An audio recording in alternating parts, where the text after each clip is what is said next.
Hi, this is Jonathan Tiersten from the Perfect House and Sleepaway Camp, and you are listening to the Real Nerds Podcast. Hey, Real Nerds listeners, your favorite host Ryan here to remind you that social media is great. How great is it? There's many ways you can find the Real Nerds on social media. You can download us on iTunes. You can listen to us streaming on Stitcher Radio. You can call us 720-6nerds5. Aw man, our website is so cool. You can visit our website, realnerdspodcast.com. You want to leave some fan mail? Oh, that's so easy, realnerds@gmail.com. Twitter? We got it, @real_nerds. You can even like us on Facebook. Thank you so much, and hey, enjoy the show.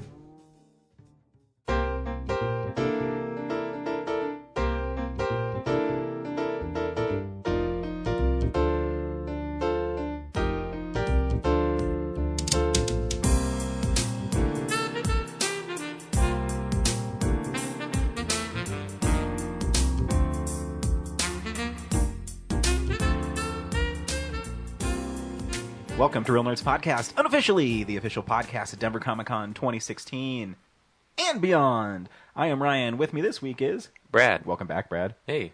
Where were you last? Oh, you're shooting a movie. That's right. Yeah. Like all my weeks get jumbled, and I'm like, oh, what was he doing last week? I've been so off and on like frequently that I can't even keep track of when I was on. I don't even know when you're on either. I mean, it's and I think I'll be on next week too, which sucks because you're not it's gonna like be the on most next important. Week? Oh, God. We'll see. What the fuck? What are you doing next week? Like a significant trauma shoot. So are you? Oh, jeez. Yeah. You and your commitments. You know what? Fuck you, Brad. Hey, I know Batman Superman's important, but getting movies done is even more important. So yes, you'll always have time to talk about Batman Superman. I'll phone it in like I do every week. But literally and figuratively. Yep.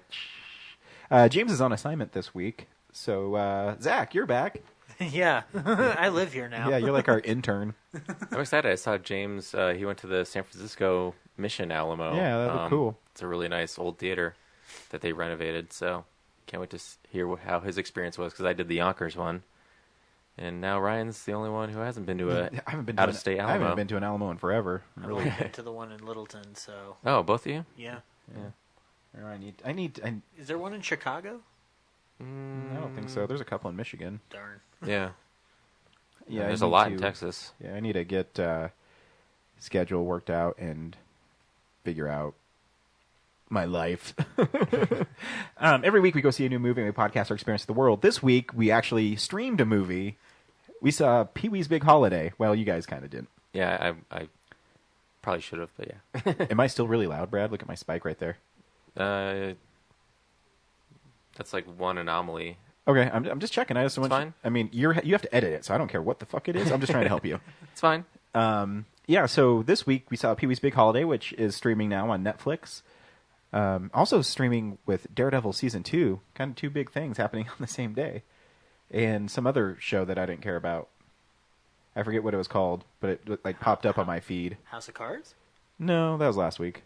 Okay. But still, that's House of Cards last week. Space it out, Netflix. But I guess they don't care. I always wondered how do people make money on Netflix? Do they pay so Adam Sandler? They said his Ridiculous Six was the most streamed movie in the history of Netflix. Mm-hmm. Do they pay him every time it's streamed? No, I think it's just an overall deal. It's just a flat deal that can encompass like up to a certain amount of views. That's what I mean. Like after a certain amount of views, they probably give him money, right? Either that I think or it's a time frame. Yeah, like, probably. We own this movie or whatever for like 6 months or 5 years, whatever. Or do you think someone like an Adam Sandler is like, okay, well, we stream it on Netflix, so when it comes out on Blu-ray, you get the Blu-ray rights or something, or that's a possibility. If it even does. I mean, I don't know. I was just thinking, because I saw that they have a couple things on Blu-ray. They know they have House of Cards and stuff. But yeah, Orange is the New Black. Yeah, that Unbreakable Kimmy Schmidt just came out. They don't release their stats or statistics outside of that big news story. So. Yeah, I mean, they obviously make money because all they do is buy stuff and pay for expensive things. So yeah. Netflix, changing the way you watch movies. The whole strategy is just to have exclusive content that makes people want to subscribe. Over Hulu and other services, so the more unique stuff they can get, like that's why there's such a big push for original content for them. Is like, yeah, everyone has the same Hollywood movies for the most part on the streaming services. So if they can get their own shows, like that's one more. It's just like HBO, you know. Dun, dun, dun, dun, dun, dun, dun, dun. You know, the only thing Except I it's watch on not HBO TV. right now is John Oliver. Yeah. It's a really funny show. Oh, last week tonight. Yeah. Yes. Denver Comic Con has a couple of announcements. Ian Somerhalder and Paul Wesley are coming to Denver Comic Con. They're from the Vampire Diaries. Sure, I've never seen the show, but I know that show's super huge because It's been on for like 6 years. yeah, I'm not a teenage girl, so I don't. But I know it's a big show, so there you go. You know, I've seen a couple episodes. It's not bad. branching out. You know, getting more people involved. They also have stars from the DC Comics TV shows are coming up. John Barrowman and Carmen Bicondova. Bicondova. Yeah, that's a pretty name. Catwoman from Gotham. Yep. Catwoman from Gotham, and I think the other guy is from Arrow. So those shows, man, I can't believe how popular those shows are. Not that, I mean, it's like shocking, but it's cool that they're catching on mainstream. I mean, how many shows does CW have for DC? They have Legends of Tomorrow, Flash, and Arrow, right? Yeah. So they have 3. CBS has Supergirl. CBS has Fox has Supergirl. Gotham. Yeah. So DC's definitely cracked the TV code. Marvel's doing all right with Agents of S.H.I.E.L.D. And Daredevil and Agent Jessica Carter. Jones. Yeah. And Agent Carter. But those ones don't really count as real TV. I mean, those are streaming, and they're better because they can do more stuff. Those are just pure awesome wrapped in a bag. Yeah, so anyways, log on to DenverComicCon.com, buy your tickets soon, because as you can see, they have so many different things happening that there will be a lot to do. Their guest list is huge this year. It's huge. I mean, Stan Lee is the biggest one, but hopefully he will be there, and I'm going to get him to say, "You're listening to Real Nerds Podcast, Excelsior." I'm going to do it. I'm going to pay $100 for his autograph, and he better freaking say it. I demand If not, nothing less. I'm going to push him downstairs. I'm just kidding. I would never do that. I respect Stan Lee too much. Oh my gosh, Stan, are you okay? Welcome to the Real Nerds Pod. Oh, don't do that. Finish it! Finish That would it! make me so sad. We go see movies at the Alamo Drafthouse. This is what's playing at the Alamo Drafthouse Littleton this week. Hello. Hi, I'm Kevin Smith. Hi, I'm Leonard Maltin. Hi, I'm Mark Hamill. Hi, I'm Elijah Wood. This is Seth Rogen. I'm Christopher Mintz-Plasse. I'm Ron Starr. Welcome to the Alamo Drafthouse. Last time I saw you, I played it cool. Now someone's been I'm telling you right up front. Burn off your cell phone. Don't talk. Don't text. Don't build a birdhouse. Don't be a Foley artist. Quit asking your girlfriend what she had on her salad. Okay, is it your living room? You talk or text during the film, I will hunt you down. You can find out who they are and then go cut their tongue out. Have a good watch. Bye.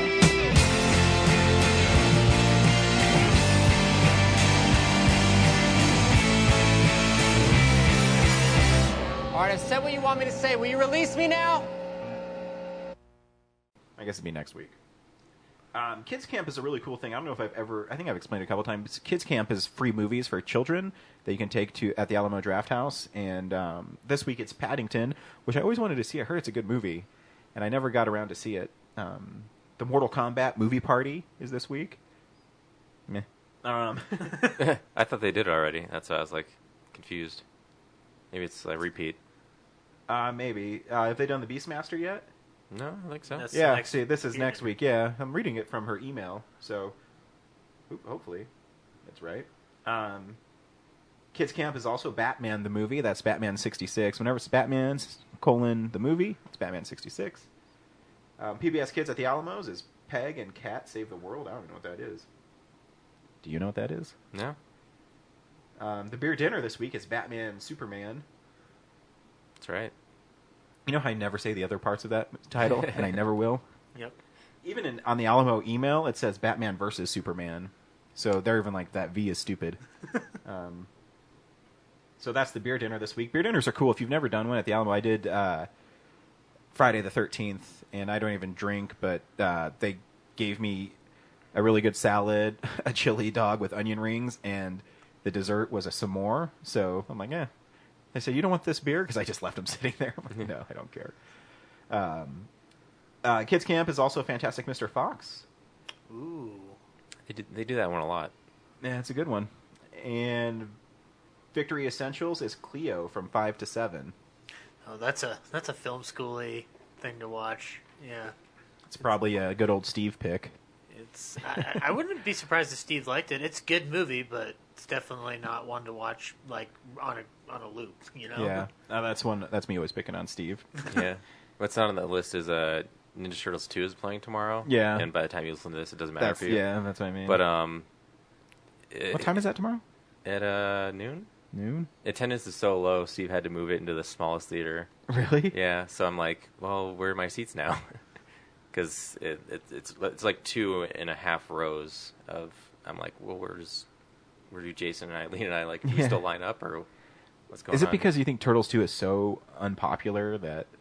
It's funny because people always like make fun of the Vanilla Ice stuff, but I think they lump it together as the first movie.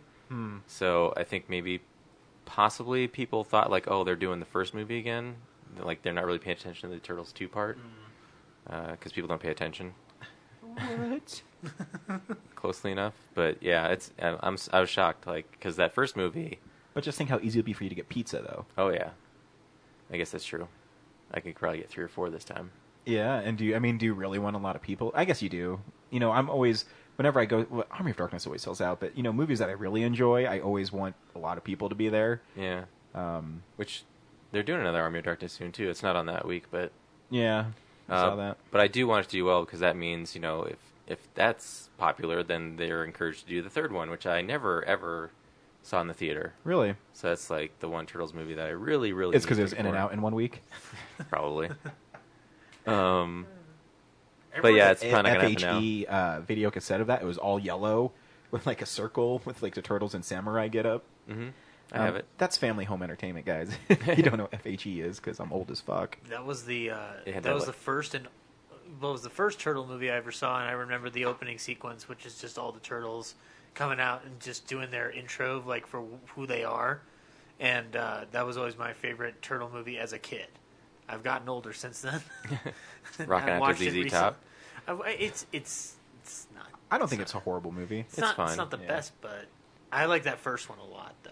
Watching it in hindsight, it is interesting because the first Turtles movie is so serious, and then the next two are really goofy. Yeah. And I know I saw a new trailer for the new one. I don't think it looks that bad.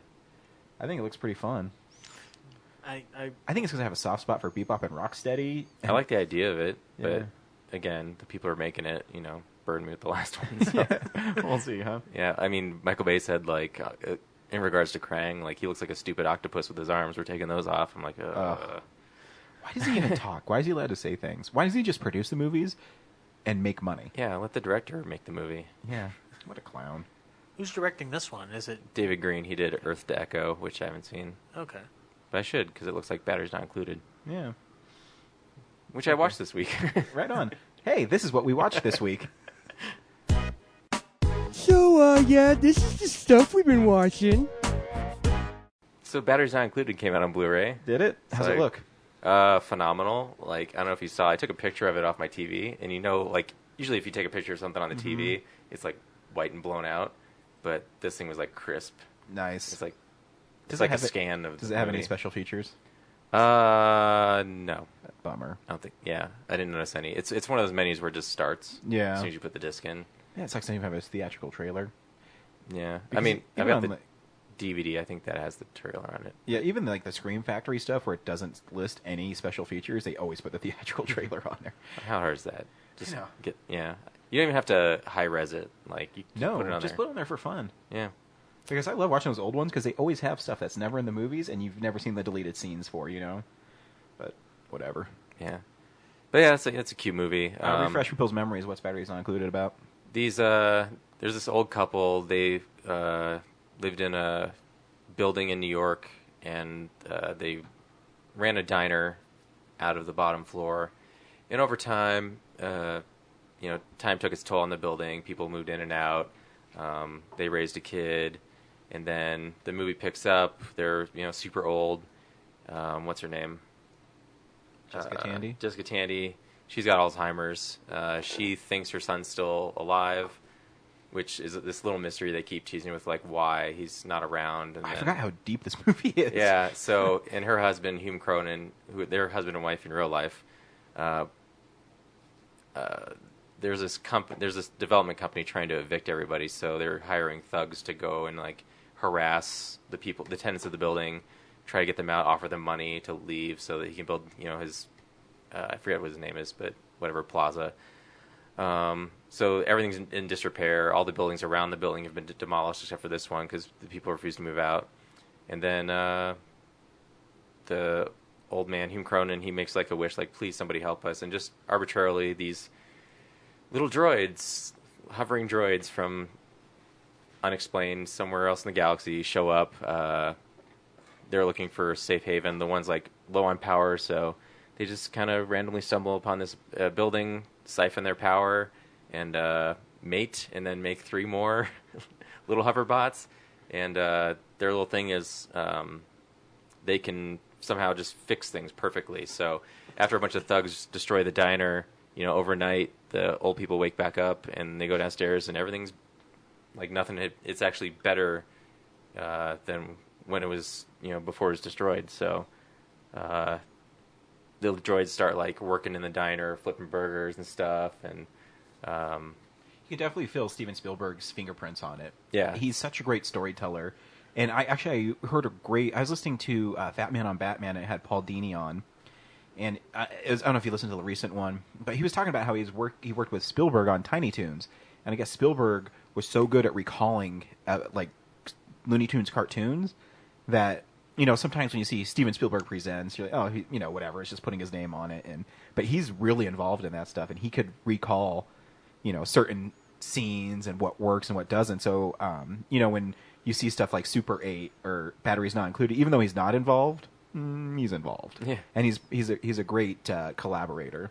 Yeah, well, he's a producer on it, and it's a co-written Brad Bird script. Yeah, actually, I was reading too, like the credits for that. I was like, holy cow! It's like Kathleen Kennedy, Steven Spielberg, Brad Bird. I mean, these are like all amazing movie people. Yeah, and the director's Matthew Robbins. I think he did something else significant, but I can't remember off the top of my head right now.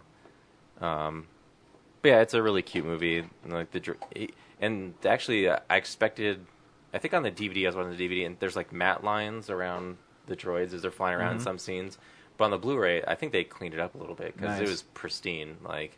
And they should. I mean, it's Warner Brothers, right? Universal. Universal. Oh, that's good because Universal sometimes doesn't do it. I have some like bare bones Universal Blu-rays that I just want to like. Wow.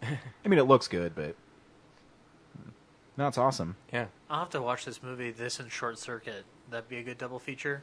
I don't know. No. I haven't seen Short Circuit in a long time. I'd see Batteries Not Included. Short Circuit's horrible. Okay. Yeah. People say, "Oh, it's really great." It's not great. But if you want to see it because you've never seen it, then see it and then let me know. And you're like, "You're right, Ryan. That movie sucks." I'll get on it. Yeah. What else did I watch? I'm on season 7 of The Simpsons. Nice. Still going strong. Yeah. It just wrapped up the Who Shot Mr. Burns, and actually, I've been watching the commentary stuff as I go along, and they're talking about the contest they had with 1-800-COLLECT, guess. Oh, I remember in high school. Yeah, did you call? No, I forget I think it was Richard Bear. He actually guessed Maggie right away. So did he do it online? I don't remember. I'd have to ask him. I mean, I haven't seen him in a few years, but because on the commentary they talk about no one who called in or wrote in got it right, but they said someone like I'm sure he forum didn't do it then on the internet guessed it right, and they haven't been able to track that guy down or whatnot. But they say, if you ever, like, obviously us talking, like, people are going to pretend to be that guy, but if it's really you, we're still going to offer some kind of compensation because, like, maybe. Wow, that's crazy that no one else picked it. Yeah, they also said the contest was kind of bullshit because it was only like. I think thousands of people wrote in, but they were only allowed to take the first 1,000, and if no one got it right in the first 1,000, then just no one won. So obviously, probably something set up by Fox. Probably not the guys who made the show. I don't remember that part in the commentary. I guess I'll have to re-listen to it. But did you watch the special in between episode, the season 6 closer and the season 7 opener? I guess not. No. Springfield. It's called Springfield's Most Wanted, and it's just like a cheesy Fox special that recaps the events and tries to figure out who shot it. And they have interviews with the guy who played Andy Sipowicz and Chris Elliott, and just weird, random people coming in and giving their 2 cents on who shot Mr. Burns. Like live action? Yeah. Yeah. I guess I didn't dig into the special features part of the discs, but... And who's the guy who hosts Most Wanted? John Waters? Not John Waters. John... Oh, yeah. John Walsh? John Walsh. John Walsh. That'd be interesting. John Waters hosting America's Most Wanted. This guy did it. No, John Walsh hosts the show. And he hit him over the head and the head.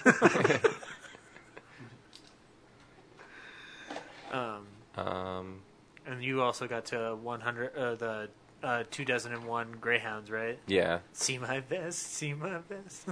I think, the... Made of real gorilla chest. I think I was saying something about, like, seasons 3, 4, and 5 were, like, the... Oh, I was watching season 5 a couple weeks ago. Every disc I put in, it was a winning episode. Yeah. Every single one. Right now, 3 through 7. And, like, most shows that are, like, have a long run and are classics, usually it's, like, around season 7 they get to. But, like, The Simpsons is still at the top of its game in season 7. Like most series are ending at season 7 that have a long life. So it's just amazing that... And I've still got, like, 8, 9, and 10 to go. Mm-hmm. So I'm excited to revisit a lot of stuff. And, like, Phil Hartman, Troy McClure, like, his characters are still on there. Like, I love Troy McClure. Like, I thought they were going to disappear, like, 2 seasons ago, but... You know the one I missed, besides Troy McClure? I think I miss Lionel Hutz the most. Yeah. The lawyer, because he's so stupid. Do you want this orange Julius? I'll sell you this one. It's only half full. Well, why don't I go drink out of a toilet bowl?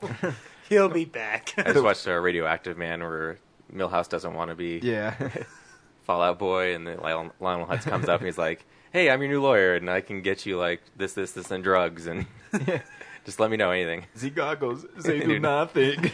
Yeah. And they always talk about in the commentary, like, their favorite lines and stuff. Like, that's one of Matt Groening's favorite things. I love the throwaway gags. To this day, I still think one of the greatest gags is when Lard Lad comes to Homer's house in the Treehouse of Horror. Yeah. He's like, Flanders took it. And then the Lard Lad comes back and Marge says, Homer, just give him the donut and it's all in. And he picks it up and he kicks the dog down the street. He says, don't you ever get sick of being wrong, Marge? Yes. It's such a great moment. There's a Lionel Hutz bit on the Marge on the Lamb episode in season 5 where they start seeing smoke coming from their house, and it's just Lionel Hutz burning papers. Mr. Hutz, why are you burning all those papers? As of this moment, Lionel Hutz no longer exists. Say hello to Miguel Sanchez. Troy McClure, you might remember from such educational films as Smoke Yourself Thin and Get Confident, Stupid. Actually, I forget what episode it was a part of, but they just played the whole, it's Lisa's a Vegetarian episode where he's taking that little boy through the slaughterhouse. Yeah. The boy comes out looking sick. If a cow could eat you and your entire family, it would. And it zooms in on, like, the cow's eyes. Oh, yeah. When I grow up, I'm going to Bovine University. Yeah. I'm going to take you to the slaughter floor? But that's a misnomer. It's not actually a floor. It's more like a shifting grate or something. Anyway. And then the last thing I saw last night was Blade Runner: The Final Cut. And I think I slept through the most different parts of the movie, unfortunately. It's a good one, though. Yeah. You went and saw it at midnight? At the Esquire. Yeah, it's a tough one. Yeah, if I was tired, that'd be a tough one. Not that the movie's bad, it's just... Someone I was talking to there, it's hypnotic. Like, yeah. It's it's light on dialogue, it's high on cinematography, like... Oh, yeah, it's a great I was mostly movie. just watching the shots and how the lighting played in scenes. I think Ridley Scott makes some of the best looking films. Yeah, and it actually feels like as you're watching it, because there's a lot of, like, handycam stuff, or Steadicam stuff. It feels like very... Like, there's some shots of just, hey, it looks like... Let's just try this. Like, just see how the camera moves in the scene. Like, it felt very experimental. Like, he didn't have a plan. So, and actually, there was this... Put it out, see what happens. Yeah. Towards the end, there's a shot where Roy Batty is hovering over Pris after she gets shot. And then it cuts to, like, him taunting Deckard, and he, like, rubs her blood on his face, but then it cuts to, like, it seems like another take it's almost like a bad edit. Like I don't know if it's something from the final cut that they just didn't try hard enough with, but it just seems like it's not the same scene. And then there's something else that stood out that might have been a different cut. Damn it, I just lost it. Oh well, idiot. Yeah. So let's move on. Cool. What'd you watch? I watched goofy things this week. I finished my Blade run. I haven't seen the Blade movies in a long time. Blade Runner. And oh, that's what it was. Sorry. Go ahead. Dick. They were doing trivia before the movie and giving away prizes and stuff, and I learned one of the things. The Blade Runner, I forget where they bought it from, but like they only bought the name because it sounded cool. It does sound cool. Like it has nothing to do with the movie. The explanation is Blade Runners, like they're people who run medical supplies to medical people. It's like a slang term. Like someone who runs a scalpel, I guess, to a doctor. Oh, okay. Blade Runner. But yeah, it's more of just like, hey, that sounds like a cool title. It is cool. Rather than like titling it "Do Androids Dream of Electric Sheep" or whatever. It's a little tough to say at the box office. Can I get one for sheep, please? So yeah, I was just like, yeah, I can see that. Yeah. It does sound badass. Like you can put that name on like any movie, and it would sound awesome. Totally. Twombly's now Blade Runner. Yeah, I'd see that. Yeah. I'll get in there with the recut right now. I'm trying to insert footage of Ryan dancing around in the background. So. I love it. It seems appropriate for that film. So Blade, you were watching Blade. Yeah, I watched Blade 2. I watched the first Blade last week. Blade 2 is a lot of fun. You can tell that Guillermo del Toro is a better director and has more fun with the universe that it's in. Than Stephen Norrington? No. Yeah, I know. It's shocking, right? Not that I think the first movie is a bad movie, but the second one's more fun. And, and the idea of mutating vampires where their mouths kind of, I don't know what they do. They look like predators with like long tongues that suck. I think it looks really cool. And he's such an inventive filmmaker that he plays with lighting a lot. And so there's parts where it's like the screen's all blue or it's all red or it's all orange. And when Ron Perlman shows up, it's pretty fun. He's, a vampire who doesn't take shit from anybody. In the movie, the vampires ask Blade for help because they're being killed by this mutated vampire that, again, doesn't have any of their weaknesses. The only weakness they found that he has after they do this autopsy is that, the side of him is weak, but his heart is protected by extra layers of bone. And so he doesn't take stakes through the heart or things like that. And it's pretty violent. It's pretty good. It's definitely, I think, the best of the Blade movies. I don't think I'm alone on that one. The first Blade's not bad. I've only seen the first Blade, so I need to see Blade 2.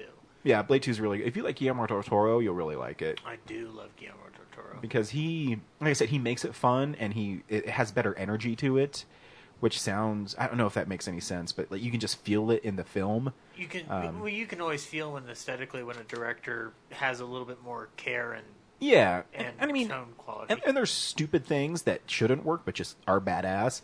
Like Blade makes this grenade that when it blows up, it shoots ultraviolet lights. So they're hunting these vampires in like the sewers, and he throws it in this pool where these other vampires are, and it goes off, and they all jump up, and so then Blade takes out his sword and just like chops them all in half. And I mean, it doesn't make any sense why it's able to do that, but it just looks badass, and you accept it because it looks cool. And I think that's helps the movie. Absolutely. And it's not too Wesley Snipey, where he has quips and stuff, but he doesn't go overboard with them. It's not as heavy as the first one. Yeah, he kind of keeps them in check, and I think that's all part of Del Toro and making the world more believable, if you will. And then, so I also watched Blade Trinity, which is Patton Oswalt? With Patton Oswalt, who's not in it very much. I think he has like 3 lines, and then he's like shows up 30 minutes later dead. Which is really so. Blade Trinity is written and directed by David S. Goyer, and David S. Goyer wrote the first 2 Blades. And he, I go through, and he's also a really big script doctor in Hollywood, like really big. But this was his first movie he got a chance to direct. And I don't think there's anything really wrong with his direction. But again, it's just really basic. And it's his first movie, and it's a big budget movie, which, you know. And the story is ho-hum. These vampires find Dracula, and so Blade has to fight Dracula, which on paper sounds really cool, but they made him really, like, he looks cool until he becomes his human form, and then he looks like a bitch. And, you know, he's not threatening, and the thing with... Who's playing Dracula? Bitch Dracula. The thing with Dracula who's Dominic Purcell. Does that sound right? Something like was that. he like Captain Cold on Legends of Tomorrow or something? Yeah. Like, I don't know if it's his fault. Like, he's just not charming. And when I think of Dracula, I think of, like, you know, Bela Lugosi, you know, seducing people, or Gary Oldman seducing people. I don't think of, like, some dude who wears, like, he looks like a goth guy. And I know, it's dumb. And, you know, Ryan Reynolds is pretty good in it as the Hannibal King, or Hannibal King is his name. Jessica Biel's all right. It's just, there's some weird things in the movie. So they're part of the Night Stalkers, which is a Marvel Comics thing, where Blade's a part of a team that hunt vampires, and they're on this boat. And so Dracula shows up on this boat and kidnaps this little girl and kills everybody else on the boat. Basically, you know, it's like, Blade, come get me. And they kidnap Hannibal King, Ryan Reynolds' character.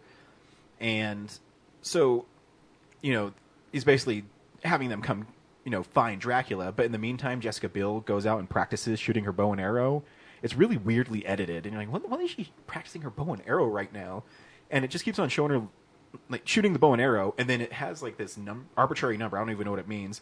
And it's like 170. And then she shoots it again. It's like 230. And then she shoots it again. Like just text on 300. screen? Yeah. Like on a computer. Like, oh, okay. It shows her shooting it, and then it, like, cuts to a computer showing her how fast it's going. I don't know. Miles per hour. Yeah, it just doesn't work very well. You know, and one of the biggest complaints about the movie, I haven't seen it since it came out in theaters, was Blade took a backseat to it, to Hannibal and, I forget Jessica Biel's character's name, Whistler. And I watched it, and I really don't think he does. He doesn't... The problem with... And I know Wesley Snipes sued New Line for it. And Patton Oswalt, I was reading all about it, said all Wesley Snipes would do was smoke weed in his trailer. And when they would come to him and say, hey, Mr. Snipes, you're supposed to... You can listen to Patton. He's online talking about it. If you... we need you. And he's like, I ain't coming out there and shit. And he got, like, violent. And so Goyer would have to have his stand-ins stand in all the time. And he would digitally add Wesley Snipes into shots. And so New Line ended up settling with him outside of court, but I wouldn't be like, dude, fuck you, man. If you're going to be a total dick. And I looked on his his IMDb page.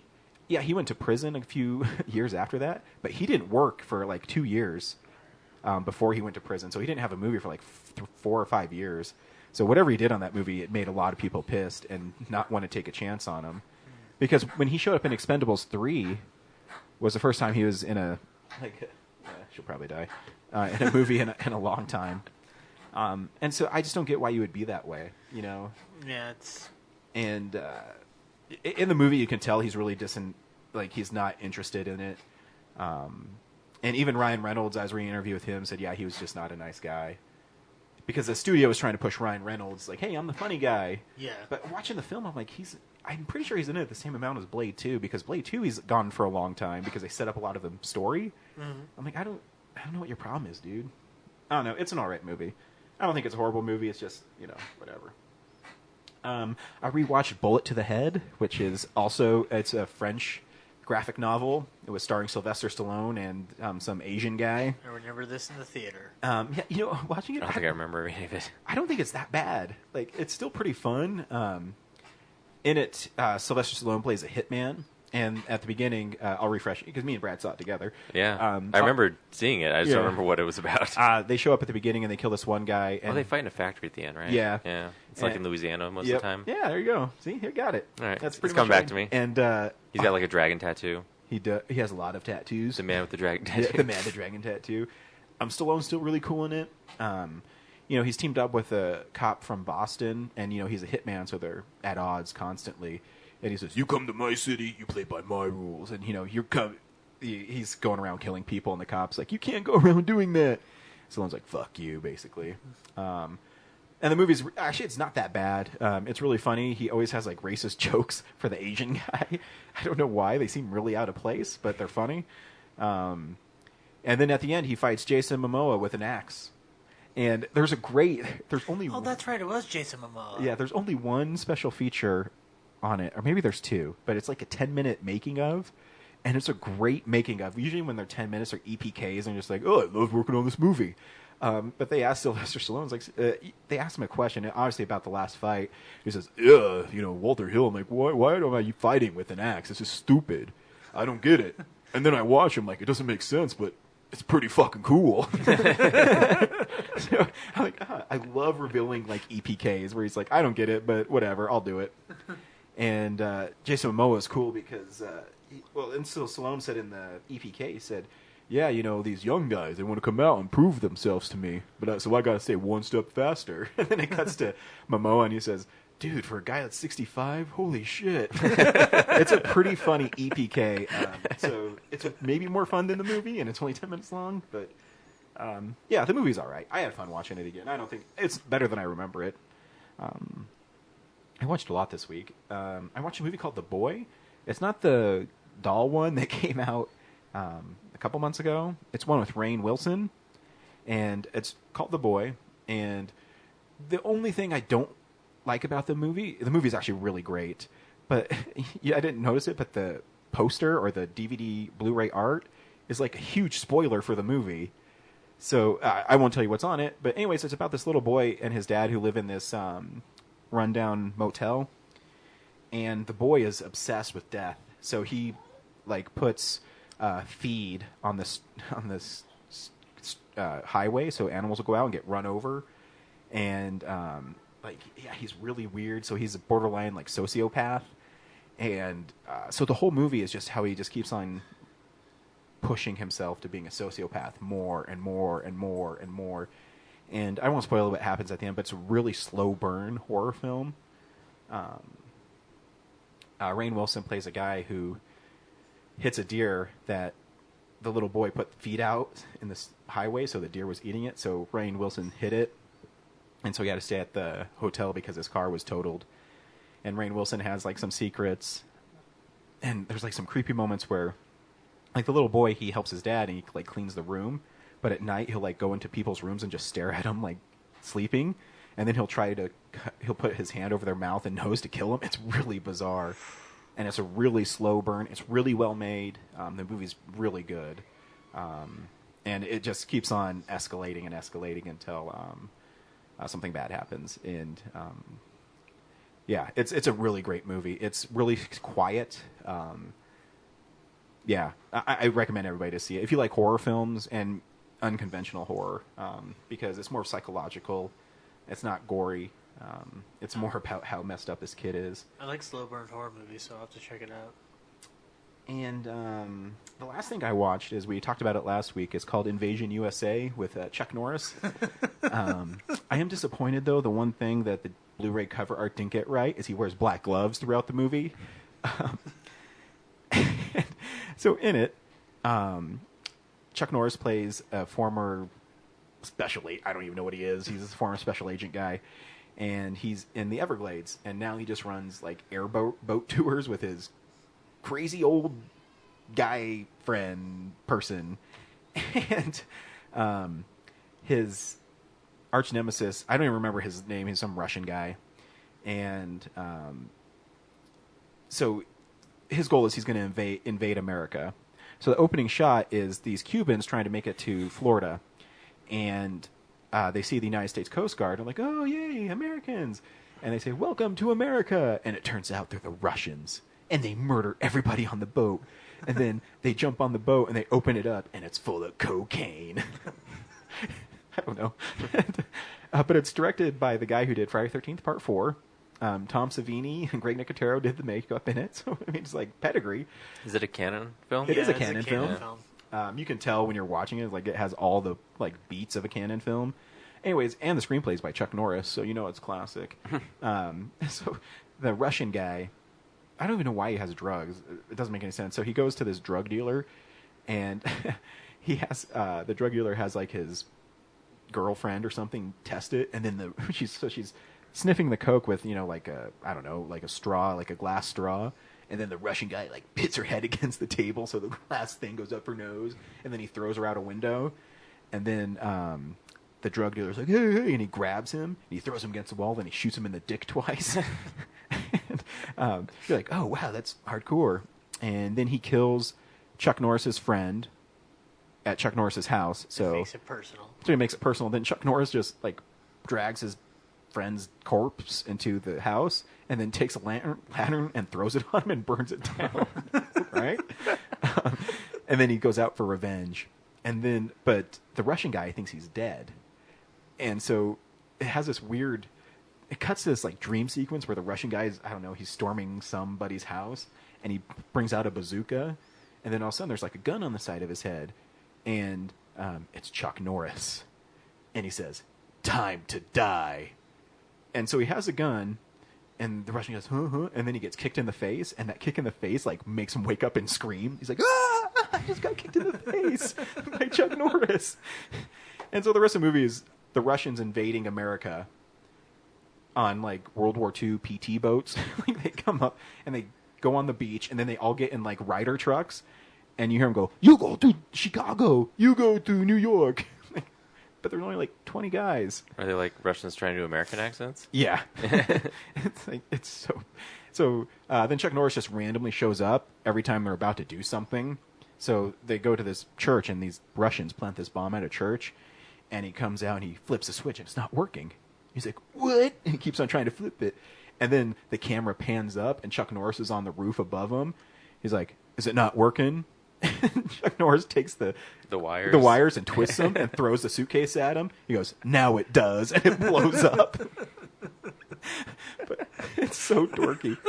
But the best part is at the end, the Russian guy's looking for Chuck Norris because Chuck Norris has found him. He set a trap for him, and so he's looking for him, and he has a bazooka, and he's looking for him.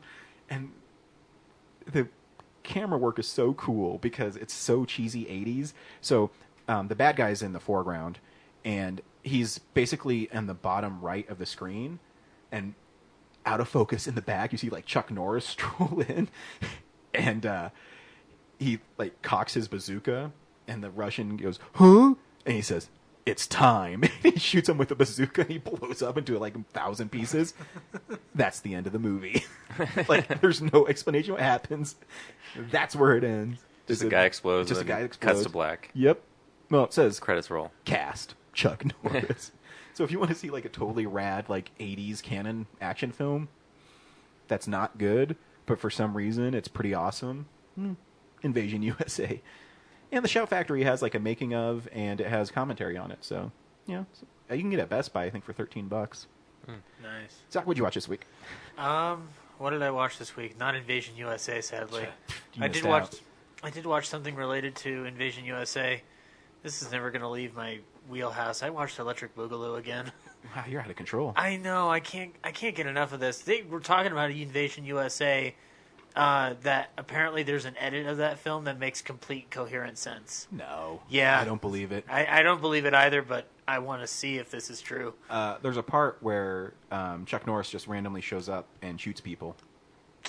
Like, these Russians are like shooting Americans, and then Chuck Norris shows up with his Uzis and starts shooting them. But like, the Russians are by Americans, so I don't know how he's not killing everybody, but he's pretty good at shooting.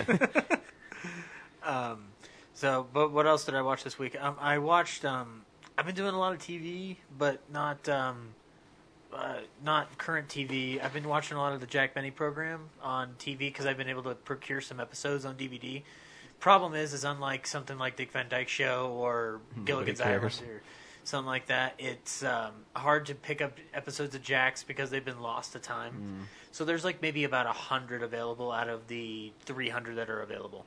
And I sat through and watched some ones with Kirk Douglas comes in and plays a banjo at one point.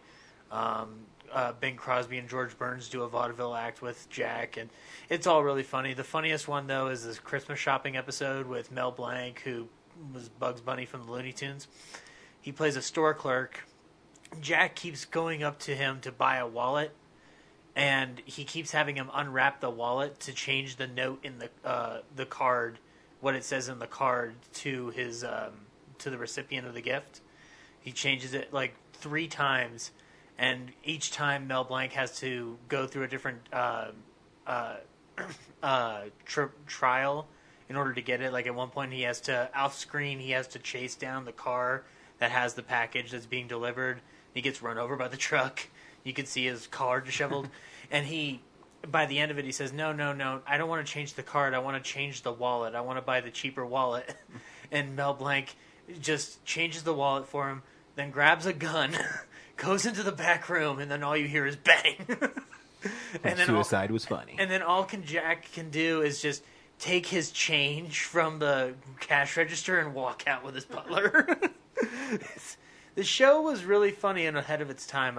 If you've never seen an episode of Jack Benny, watch that one, and I think you'll find it very funny.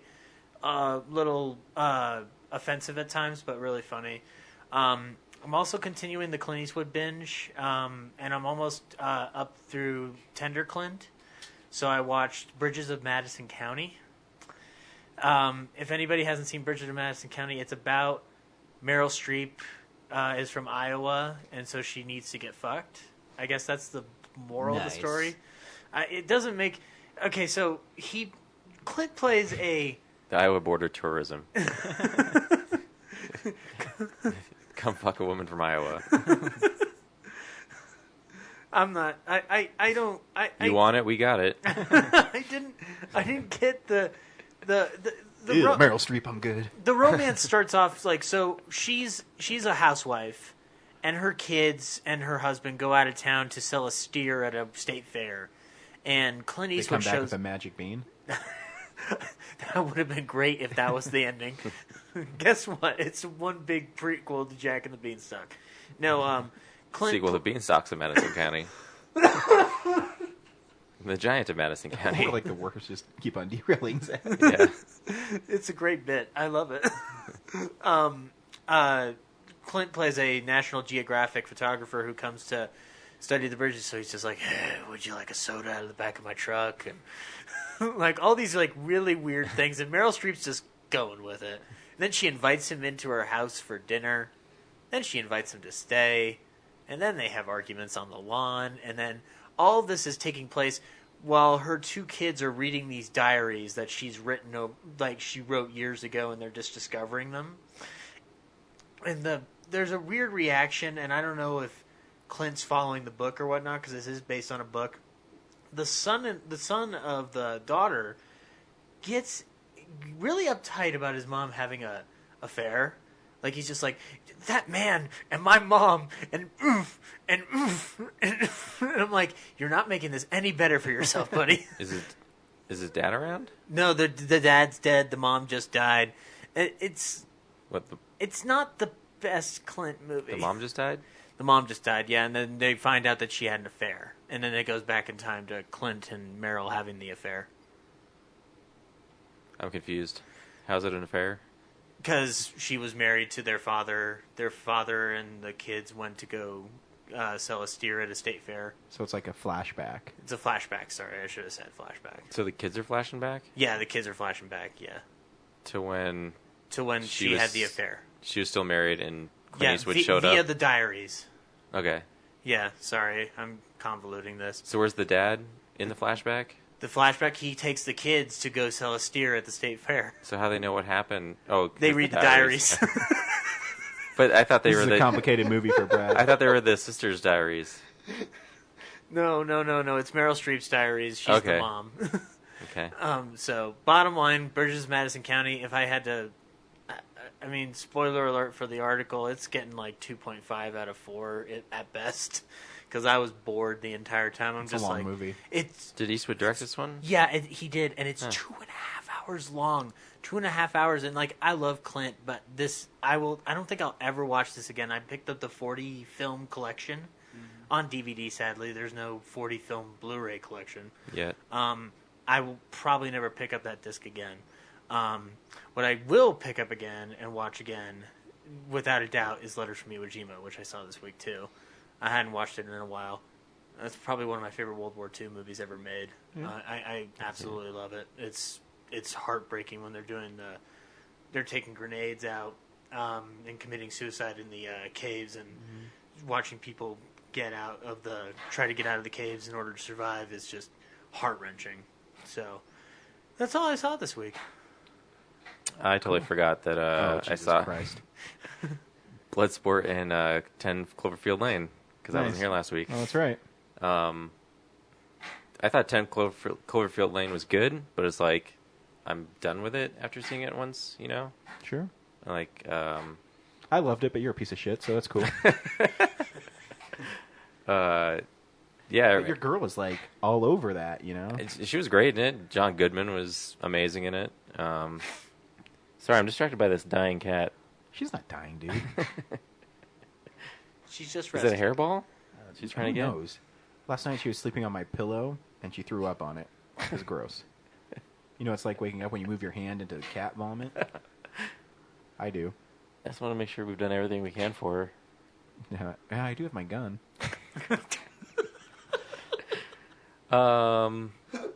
Yeah, and I thought the ending was even like it was funny when she's just like, "You got to be kidding me!" Like this is the ending of the movie. It was so meta.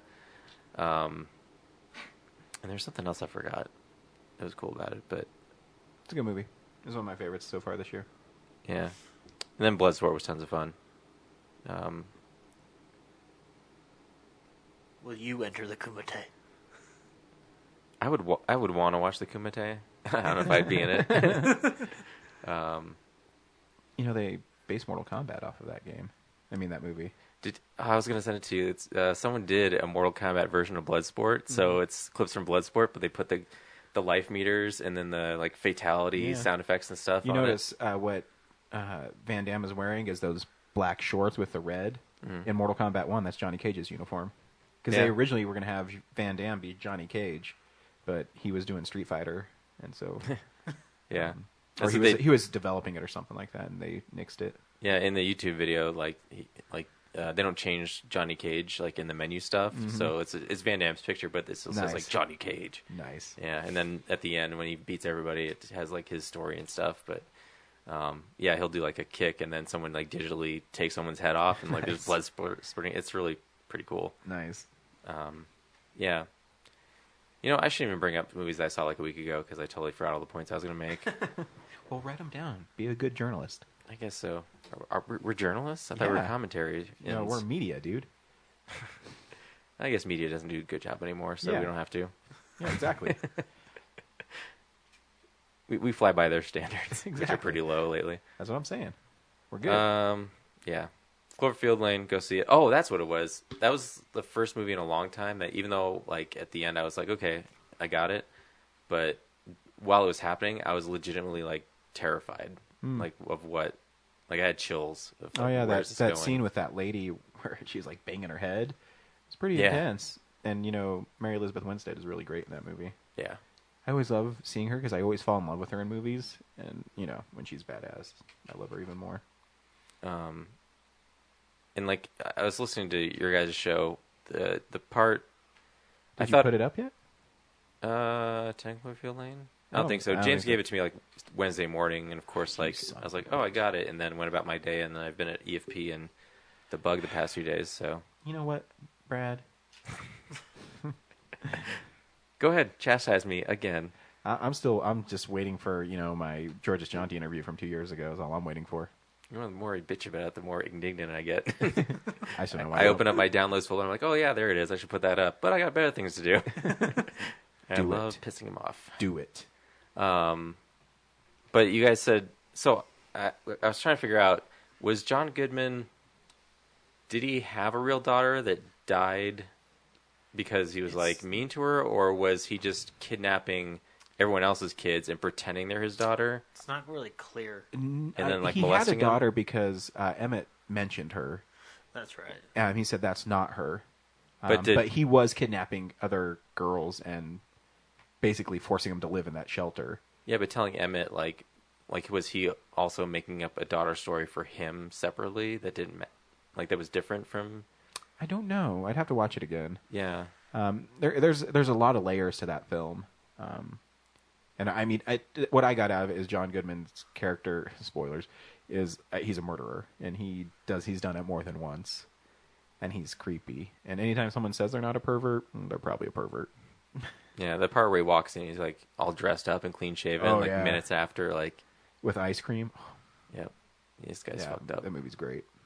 You need to watch it more than once, Brad. Come on. I mean, if it was on TV, I'd watch it again, but it's not like it's. I don't know. I don't know how to win Brad. I would know Brad over anymore in movies. Well, have you seen it twice? No. Like, can you imagine going to it again and be like knowing what's going to happen? Yeah, like, I think the impact would be greatly reduced. It is, but I'd see it for the performances and the nuance. Spoiler alerts, by the way. Yeah, it's been out for a week and a half, 2 weeks. We'd even put the main episode up. Yeah, so we're all right.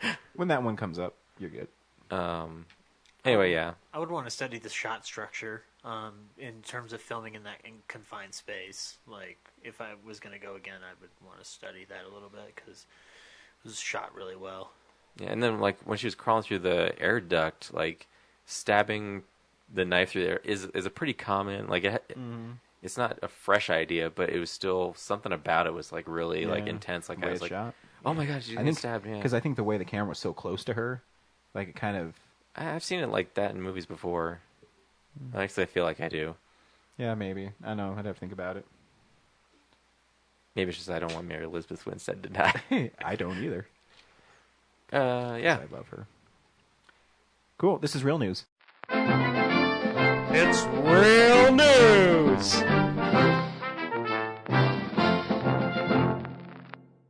Hey guys, don't. Pretty big week. Some things. Don't be an actor on The Maze Runner because you'll get ran over by a car. What? Yeah, Dylan O'Brien, the actor for The Maze Runner, was ran over by a car, and he's like in the hospital for a while, like with serious injuries. They had to postpone the shooting of the movie and everything. So wow. Yeah, so hopefully he's okay. I guess he's okay, but yeah, he has several broken bones and probably not a good day. So I don't think it's going to make its February release date because since he's the star, and they actually had to postpone shooting it because he's probably almost in every scene. Yeah. Do you think he'll be able to run a maze anymore? I don't know. Probably not as well. Well, CGI it. But yeah, I saw that. I was like, oh man, I hope he's okay. But yeah, literally ran over by a car. They haven't really mentioned, how severe he is hurt. But, obviously if you have a couple broken bones, that's pretty bad. Oh, yeah. Absolutely. So, speedy recovery, man. I've never seen The Maze Runner, but, I don't want anybody to get hurt. Yeah.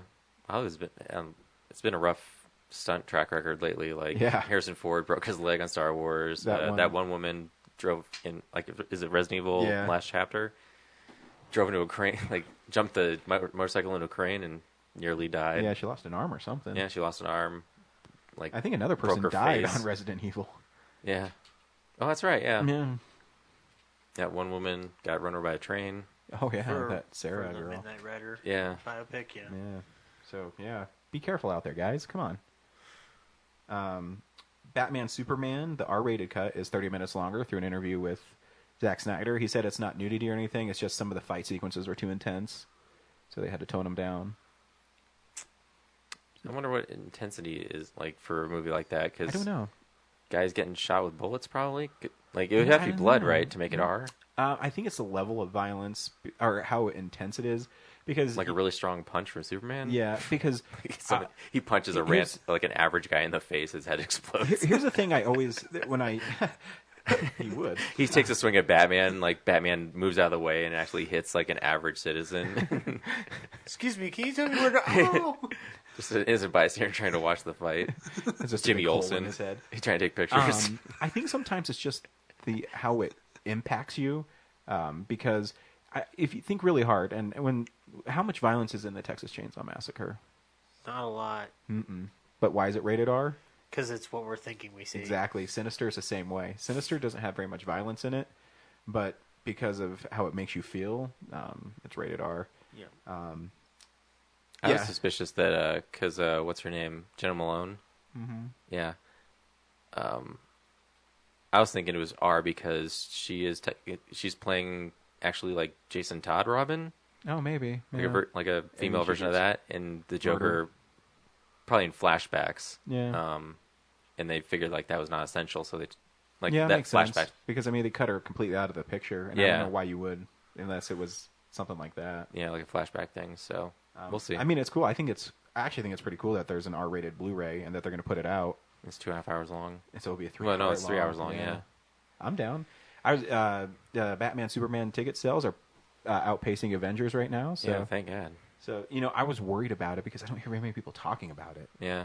But I mean, everybody knows who Batman and Superman are. So the Alamo was nearly sold out for the show that I was going to for Thursday. So yeah. See, yeah, now they said it's going to make about 180 million on its first weekend, so that's good. Because I want to see more. I mean, here's the thing: is some people are so cynical that they want it to fail. I don't want it to fail because I want to see another Batman movie. I want to see another Superman movie. Because I do like people have problems with Man of Steel, but I do like the world it was in. Yeah. So I want to see more. Like, what did you guys want to see? Like another linear. He starts out as a kid in Smallville, grows up, becomes Superman, fights Lex Luthor. Like, I love that they jumped around. Exactly. I think it's cool, and that's my only the only problem I have with everything I've read about Batman Superman is I don't like that they cast Martha and Tom Wayne because I don't want to see that story again. I know it. It's like Spider-Man. How many times do I have to see his fucking origin? We get it. Maybe it's now that we know that Batman's having a nightmare thing. Maybe that's just part it's just lumped together. Yeah, because at the beginning when that trailer where Superman rips off his mask, I'm like, that's stupid, but I think that's part of his nightmare. Yeah, because it doesn't make any sense why Superman would have him tied up or an army. Yeah, so we'll see. Speaking of comebacks, Indiana Jones 5 was announced for 2019, and they also announced that David Koepp will be writing it. So yeah, Steven Spielberg to Harrison Ford. I'm down. I'll see it. It was going to happen. Yeah. The Little Prince was unceremoniously dumped by Paramount. I'm not done with Indiana Jones. Okay, go. What else do you want to say about Indiana Jones? I wish they would adapt that, the Frank Darabont. He wrote a script where it was more ghosts oriented, spirits and things. Yeah, look it up online. What's the word for it? More paranormal. Paranormal. Crystal Skull was sci-fi. I'd really like to see them do a horror one. And I think it was shelved because Lucas didn't like it, and now Lucas isn't involved. He's not involved. But yeah, maybe Keppel has a good. He definitely needs to fight Nazis. That's sweet. Although, well, he can't. I guess the World War II is over by the time. Yeah, so they just did the 50s. So what's in the 60s? Hippies. Oh, he needs to fight hippies. That would be awesome. He goes to Woodstock. He's just at colleges, fighting protesters. Oh, that'd be sweet because he's a professor. So he has to fight the protesters of. There's no archaeology. It's just he's in a. Hey man, quit ruining all those sacred sites, and he whips him. Oh, that'd be awesome. Indiana Jones and the Cursed Hippies. It's just him trying to get out of the college, just down the hall and into his car. That'd be sweet. I just want to go home. Free love. I have to save my family. Yeah, so I'm excited. Yeah. I mean, it's 3 years out, but I'll still see it. It'll be fun. Heck yeah. Actually, sorry. God fucking damn it. What is wrong with you today? I never thought about it in Crystal Skull, but for his age, Mutt Williams should have been much, much older than he was in that movie. He's a teenager, and is he a teenager he's in the 50. So Marion, right? I thought he was I thought he was in his early 20s. Maybe even early 20s. So Indiana Jones is what, pushing 60, So you can have him late at 50s. 40. Dudes Huh? can always have kids, bro. Huh? Dudes can always have kids. Because when we ejaculate... So in Raiders of the Lost Ark, he's 40? Him and Marion are 40 years old? Why not? Well, here's the thing: is what Indiana, Last Crusade? No, Raiders of the Lost Ark. What the hell's wrong with me? Raiders of the Lost Ark took place in 39, 40, 38, 38. So when does Crystal Skull take place? 50 something. Yeah, 55. So so he's 18, 19, maybe 20. Sounds about right. So Indy in that is, I don't know, 50 something. Okay, whatever. Makes sense. I can't do math right now. Yeah, quit thinking about it. The Little Prince was dumped one more thing. unceremoniously by Paramount. No, one more thing. A week before it was released, and Netflix just picked it up. So you'll be able to see The Little Prince. And I saw the trailer. It looks pretty cute. I have no idea what Is it this a is. CG film? Or? No, it's a little animated movie. Nice. Based on what? I don't know. You can watch a trailer online called Okay. The Little Prince. They never really gave an reason why they dumped it. They just did. Kickboxer Vengeance with Jean-Claude Van Damme will be debuting on video on demand and in select theaters later this year. So you can see it. They've released a couple pictures. Right on. I expected that. They had a trailer like last year. Yeah. Yeah, it seems like it's been ready to come out for a while. I think Yeah. they're probably just looking for a distributor. And RLJ's doing it, and they usually put out pretty cool Blu-rays. They do a lot of independent horror movies. And the last thing I have is Tom Cruise is in the pilot for Preacher, the show that James says will never come out. And they just debuted the pilot at SXSW. South by Southwest. There you go. And that's what the cool people call it, Brad. No, no one says that. Yes, they do. People who don't know what South by Southwest is call it that. Everybody calls it that. But I was reading that he, in it, Tom Cruise represents the Church of Scientology, and then he explodes at the end of his little monologue. Oh, I was gonna say literally explodes. Detonates himself. Something, I don't know. Wait, no, his body His body explodes. like a bomb. I don't know. Oh, I thought you meant he's just he gets really mad. No, he literally explodes into pieces. Oh, So I don't know I didn't read too much more because I didn't want it to be spoiled, but I'll watch the pilot to see Tom Cruise monologue about Scientology, then explode. See, I don't think he's part of it anymore. I think this is his way of getting out. Was the Preacher show? Was the Preacher show, the show that James says will never come out and debuted at SXSW. Gosh, I really want to get out of this cult, but I don't know the right way to do it. Explode. Well, hey, have you read Preacher yet? Ooh, I got an idea, guys. He took a break from Jack Reacher, Never Say Die. I don't even I forget the name of. that was just Jack Reacher too. I'd see it. First Jack Reacher's awesome. Werner's Revenge. It should be a verb thing, like Jack Reacher, the reach around. or Jack Grabber, or it's like the Bourne series where there's it's the Bourne Supremacy or Identity. Then wait, I don't fucking know. The Jack Grabber, the Jack Jackhammer. the Jack. We are derailing. Here's what's coming out on Blu-ray. DVD releases and Blu-rays. The big one is Hunger Games Mockingjay Part 2. You can The also... Honest Trailer finally did a Mockingjay Part 2 one, and I usually don't like those things. I think they're really unnecessarily negative. They promote negativity, but they covered all the points that James and I agreed on. Mm-hmm. I'm not going to watch it because I think the Honest Trailers are stupid. I'm going to make an Honest Trailer about Honest Trailers. Daddy's Home, the Mark Wahlberg, Will Ferrell, $100 million grossing movie.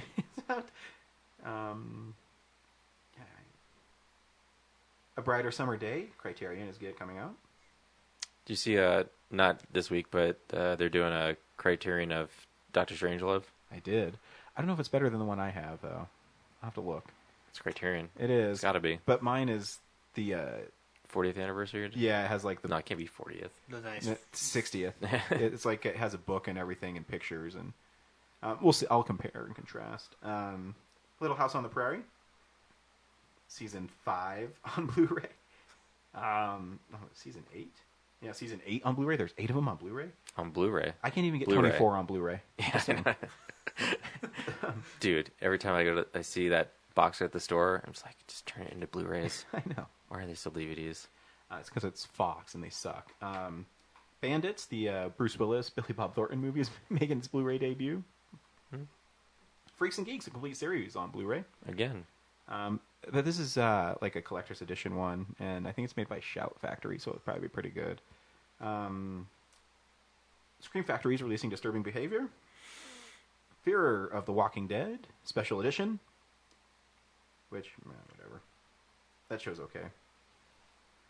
City Lights Criterion is also coming out. Nice. That's Charlie Chaplin for not the young people. I'm just going to scroll here and see if there's anything cool at all. Nope. I'm still trying to decide what Star Wars Force Awakens I want. Cyborg Hookers is coming out. Oh. I'm going to get the one at Target. The only bummer is I was reading that the extra content is digital. Stupid, but the cover's cooler. Best Buy has a steel book. It does, but it's Kylo Ren. Yeah. Why do they always have the villains? If it was Rey, I would go get it. Why can't it just be the poster? I mean, it's probably on the back, like the other ones, but it's still. And that's it. Cool. They got a 20th anniversary Independence Day coming, not next week, but. Is it called the Welcome to Earth edition? Yep. Yeah. That's all. It doesn't say Independence Day. It just says Welcome to Earth edition. No, Earth. Earth. I love. James isn't here, so that's not as funny. James gets really upset when I say that's what Will Smith says in that movie, and I'm pretty sure he doesn't. I just say it because James gets so upset about it, and he's not here to defend himself. This week we watched Pee-wee's Big Holiday. Zach, should people stream Pee-wee's Big Holiday? Yes, I absolutely think you should. It's fantastic. Very cool. Brad, should you stream Pee-wee's Big Holiday? Meh. You don't even know how to make Brad happy anymore in movies. He's like, you better suck my dick while I'm watching it. I don't know. Yeah, I think this movie is actually pretty funny. I don't know. It's really funny in a weird way. It's really, really Pee-wee-esque. And here's a trailer for Pee-wee's Big Holiday. Morning!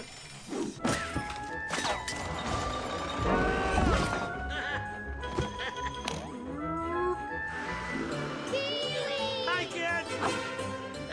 You're the sweetest boy in Fairville. Morning, Pee-wee! Morning, Pee-wee! Don't you ever wonder what life is like outside Fairville? Nope. You know I don't want to go anywhere or try anything new. Bye. French toast is up. Cool. What can I get you? Milkshake, please. Flavor? Let's say chocolate. 3, 2, 1, chocolate.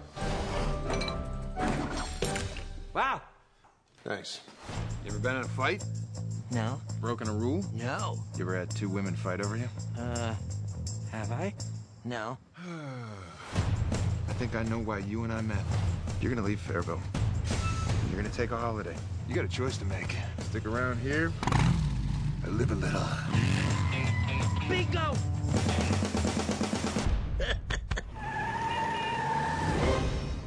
My very first holiday is off to a perfect start!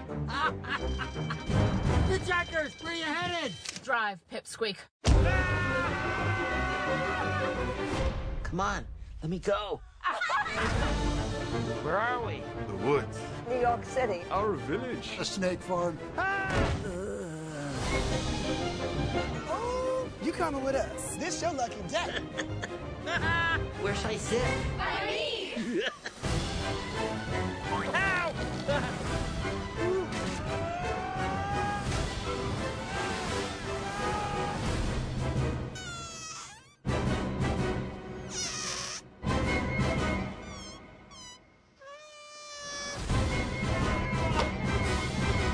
Like to say a few words, Pee-wee?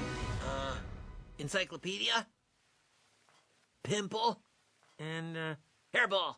Amen! LATTIHTBD. Look at the time. I have to be going. Was the trailer just like him, like just sounds of whimsical music? And do they make a story trailer, or is it just him? Yeah, they on had the one balloons? with the Joe Manganiello? Manganiello. They did one with a story with Joe's interference in his life, and then him going out on the holiday. Okay, cool. Yeah, I put that one in. Cool. So, anyways, the movie is Pee-wee is living in Fairville, and he just never left. So I guess the other movies don't count. Yeah, I guess. But no, his movie. Weird retcon. I mean, I think it was like they. Well, can't... The Big Adventure and Big Top Pee-wee don't take place at the same time at all, or in the same universe. Right. So, I mean, but I'm guessing they didn't reference Adventure, maybe because they can't reference, like, it's a Warner Brothers property. So maybe, I don't know, or just the movie opens really odd. Like he's talking to some alien about how he can never leave, and it's supposed to be some weird parody. ET parody, and that joke really didn't land for me. But I started getting into it when he woke up and he was like going through his house. It reminded me a lot of Pee-wee's Big Adventure. This movie had a lot of recalls to that. Mm-hmm. But that movie works so well. when he gets in his car and that car is really small and he's driving through the town, I just thought was really funny. Then he gets on the skateboard and picks up the old lady. That's what I mean. It has a really weird sense of humor throughout it, where it's almost a spoof, but it never takes itself seriously at all. And Joe Manganiello, Melangelo. I think it's really fun. I didn't know that he was actually playing himself in it. Yeah. When he shows up and he's like super cool, he comes up. It's like, let's just say chocolate. 3, 2, 1, chocolate. They say all these weird things. I don't know. It's it's just so weird. Favorite candy, Skittles or Baby Ruth? Like one of those ones. Root beer barrels. All the slow motion like dream sequences. And he speaks in Spanish. Yeah. Who knows what's going on in this movie? There were funny parts in the movie. I just, as a whole, I was like, I know. I had lots of fun watching it. It's when he slides the shake to Joe, he's like, oh my god, this is so good. It's so definitely weird. In the top 5. Or when he's pouting because he's like, he wants Pee-wee at his party. He's just eating and chips. Nicole Sullivan's like, are you sure you don't want to come downstairs? Like, we have people from other countries here. No, Pee-wee's not there. He's all that matters. He goes, why won't he come to my party? Do you think something happened to him? It's so weird. That's what I mean. It's like in this weird world. Like, it's really subverse humor. Did you explain the whole plot yet, though? He goes on a trip to Joe. I guess I didn't say that. He got invited to his party, his birthday party in New York City. And he said... And since Pee-wee has been living in Fairville his whole life and has no aspirations of leaving, Manganiello convinces him, like, you should really check out the rest of the world, man. Yeah. And it's funny, too, because Fairville is like 1950s. And you notice every town he went to was like a different era. It was like 80s, 70s. Early on, I thought, like, the Fairville was... Like, we were like, oh, because he has that, the band The Renegades. Yeah. I was like, oh, this is Pee-wee in high school, because it's all 50s and stuff, and then Manganiello busts out that digital camera. I was like, oh, no, this is present time. You've never seen True Blood? Magic Mike? You think, but no. It's just, the thing, too, is Paul Rubens totally sells it. For someone, he just embodies that character. He's been able to make it work. Have you seen the live show, the HBO, the recent it's great. one? Yeah. That's what frustrated me is, like, I've seen that show, like, it's dirty, right? To a degree. I figured, like, if you're going to do, like, a return to Pee-wee with Netflix, Netflix, they can do whatever they want. I was disappointed it wasn't more like that original stand-up show. Oh, no, I don't think you need it, though. I think the tone of the movie didn't lend it to it. It's just it's just a goofy sense of humor, when like sometimes it's like it's really safe, but then there's like that underwear pillow fight. Oh yeah, it's like there's I saw it at the theater, and there's like 3 or 4 year old kids. Like I can't imagine being the parents trying to explain some of these jokes. Yeah. And then there's like the farmer's daughter thing. See, that was really funny to me. Well, initially, like the main joke is, don't fuck my daughters. Yeah. Like, but they do a safe version of it. But I love too where he's like, they're on that huge swing and all his 9 daughters are there. He's like, and Pee-wee, one more thing. Don't touch my daughters. Stay away from my daughters. Okay. And then he's sleeping and he keeps on going to the door because they offer him. Oh man, fancy seeing you here. She's all like got dinner ready on like the roof. It's just so bizarre. Actually, the part that me and Laura laughed at the most is when he's at the Amish place and he's like, "Can he do anything?" And he blows up that balloon and he slowly lets out the air to make noises, and it goes on and on. So one long just 5-minute take. Me and Laura could not stop laughing because it's just so My stupid. audience is cracking up at the movie, so don't get me wrong. Yeah, no, like, people are enjoying it. It's just a weird movie, and it just, I don't know, it fits Pee-wee's like whole weirdness. My favorite bit was like, spoiler alert, at one point he falls down a well And it's two things. One is that they said a boy trapped in a well. And then the other one was he's in the well and he's lighting matches and he's like, I hope I don't go delirious. Oh, wait, too late. And then he lights another match and it's Abraham Lincoln telling him to eat his vegetables. And himself as the devil. You will eat your vegetables. I am the president. It's just weird. I mean, there's just parts in it.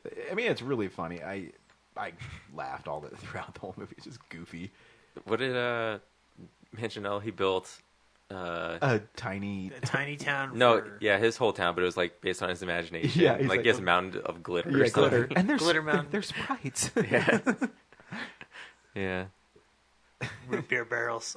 Yeah, he has a. Oh, how cool was the gag when he first comes to Fairville and he like Fonzie's like hits the jukebox machine and it plays one song, and then he hits it again and it plays an even like harder edged, cooler song, and then he hits it one more time and it merges both songs together. And he goes, nice. Yeah, triple cool. Triple cool. Cool. Cool. Like, even the whole Renegades thing like doesn't make any sense. Why is that in there? I'm going to night school at night. What about every time he kept mentioning the Renegades, and then he takes the photo and just starts setting it on fire twice. Yeah, it's weird. The he goes to the snake farm. It's baby rattlers. And it's just rattles and water moccasins or moccasins in water. Yeah. Stupid. And there's an actual giant cobra. Yeah, it's a giant cobra. And then that shriek that he gives that just lasts, and it calls it back at one point. Yeah, I mean, basically, it's just a sketch movie where he goes. I mean, it's a lot like Pee-wee's Big Adventure. He just goes from like little zany things to the next. Yeah, they're all super random. Like he's on a bus with the hairstylist, and they're. It was pretty cool when they turned around and they're like their hair formed the United States of America. Did and anybody then notice that the Katharine Hepburn aviation lady? Yeah, it was the woman from the first Simone. movie. Yeah, Simone. Oh, what, Who was Pee-wee? Oh, what? In Big Adventure? There was a character called Connie, right? And that's who the car is named after. I don't remember. I have to watch it again. I thought Connie was the girl that he. No, that's tells Dottie. James Bond. Oh, Dottie. Yeah. Dottie, yeah. Paging Mr. Herman. Mr. Herman. You have a telephone call at the front desk. Yeah. Then he just stumbles onto like a mountain man in the woods. Yeah. He's trying to do like raps in his cave. Yeah, what was he saying? I'm my own man, Daddy. Why didn't you love me, Daddy? Okay. Yeah. He runs away. And then there's like the three thieving women. Mm-hmm. For me, there I was like, is this like, because it's a road trip movie. Yeah. It's like, is this Jay and Silent Bob Strike Back? Yeah, right. It's just bizarre. Like the whole movie's bizarre, but for me, it totally worked. I had so much fun watching it, and because I love Pee-wee's Big Adventure. It's my favorite Tim Burton movie. And Big Top Pee-wee's okay, but this movie just recaptured who Pee-wee was for me. Where I think Big Top was kind of just being silly. This one felt like a Pee-wee movie.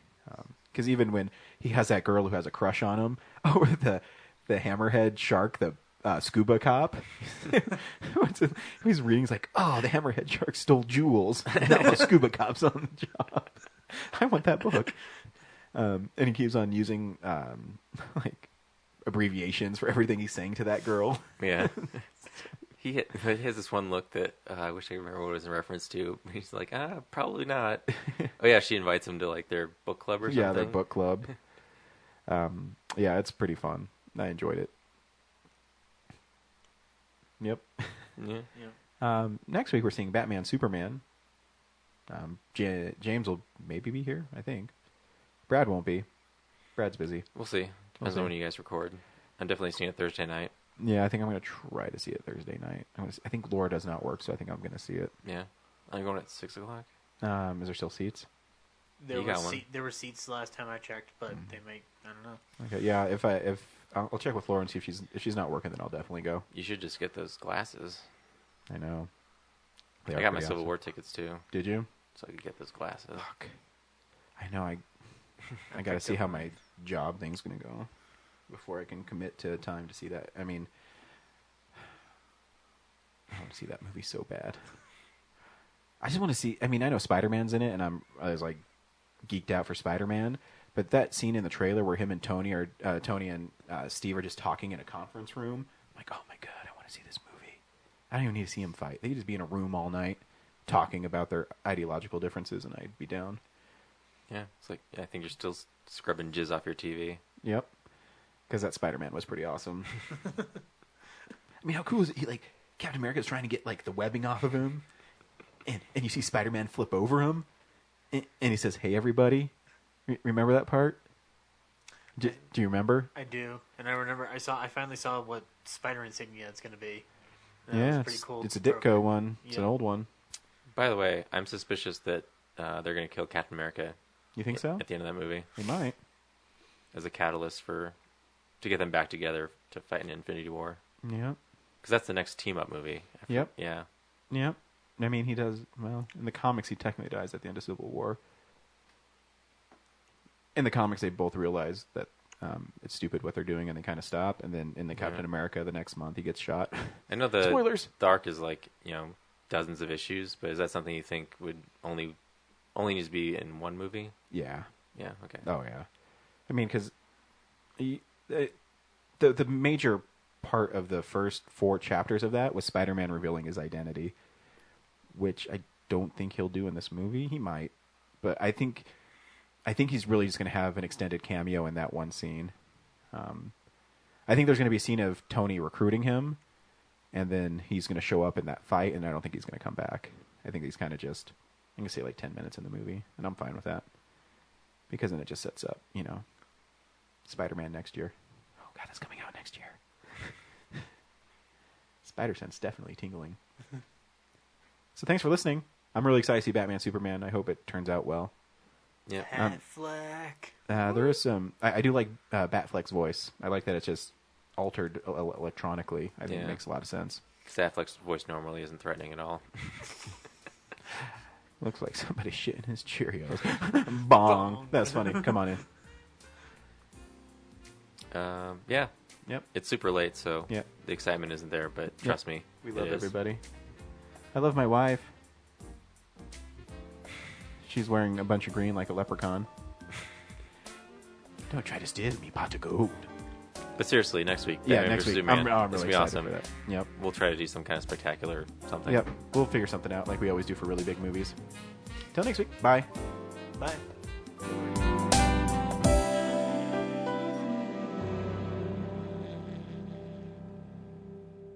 Visit our website, realnerdspodcast.com. You can tweet us at real_nerds. You can email us even, realnerds@gmail.com. Like us on Facebook. Hey, stream us on Stitcher. You want to call us? 720-6nerds5. And download us on iTunes. Just search Real Nerds. Thank you, Joe Kempter, for the wonderful voiceover. And also Spark Mandrill for the wonderful late-night jazz smooth sounds of movies. You can find him on SoundCloud. This has been a Nebulous Visions production.